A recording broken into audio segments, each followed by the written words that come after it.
A second note on the beach by Nevil Shute on the second day of 2017. It's an impressive work. I listened to it in the form of a dramatization for the BBC, but I'm sure the book is just as fantastic as the Donald keeps saying. And the theme cannot be more important. It has to do with the end of the world, as you know, we know it. Mankind, if not the earth with rocks, mountains, might still be there. But in terms of human beings and the other beings, that's soon to be over. And I left the first note yesterday at the point where they're going to Port Moresby, north of Australia, with the submarine, the Scorpion, to try and find life eventually and what's going on. Alas, the radiation is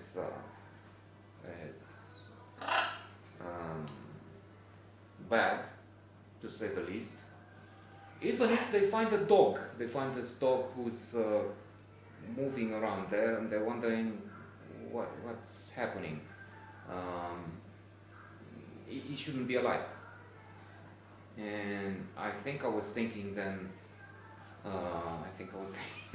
well, there it is, that perhaps there is something, perhaps there's a way out, because, again, I think, to repeat myself, that this is what kept me going.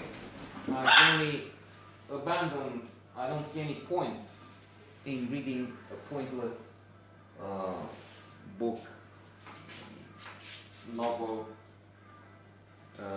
and I'm not only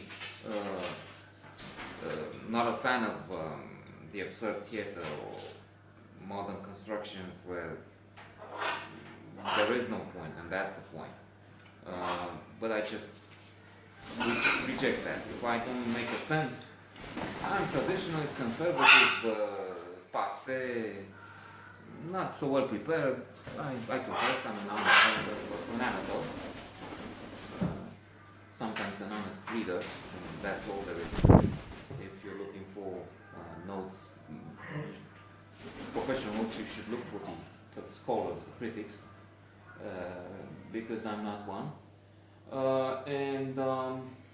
So I don't like a narrative where I don't see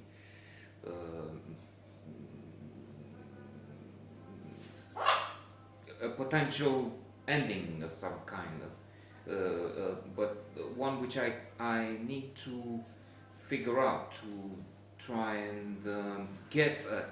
Here, there's no guessing work. I mean, it's all clear.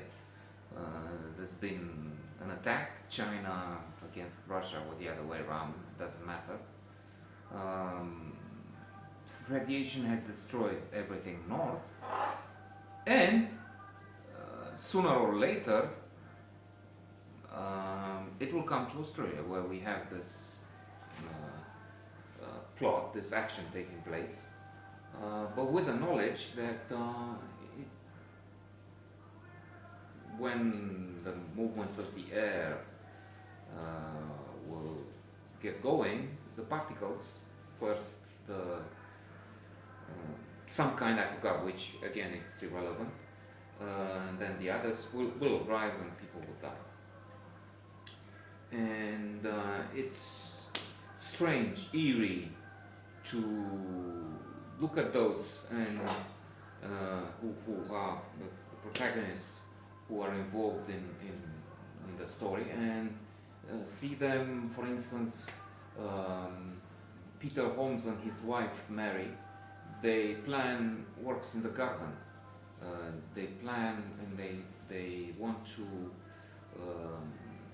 have flowers and plants, some flowers which will be in full development, that will give a really nice blooms and flowers, only 5 years from now, and we're talking only months. But then coming back to that dog, I also experienced in my little way, not being involved in the story, not being Facebook. It's fiction, fictional characters, but nevertheless, not in the position of contemplating death.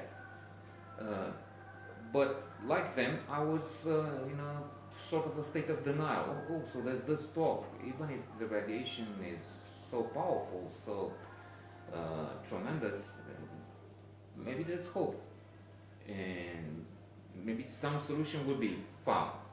And that's not exactly what they do, but in a different perspective, different magnitude. And that's something they try and do. Think of flowers and think of months, years ahead. When the question, which also has to be answered by this trip to Port Moresby, is how bad is it and how fast is it coming here? It's so powerful. I need to talk about this again tomorrow.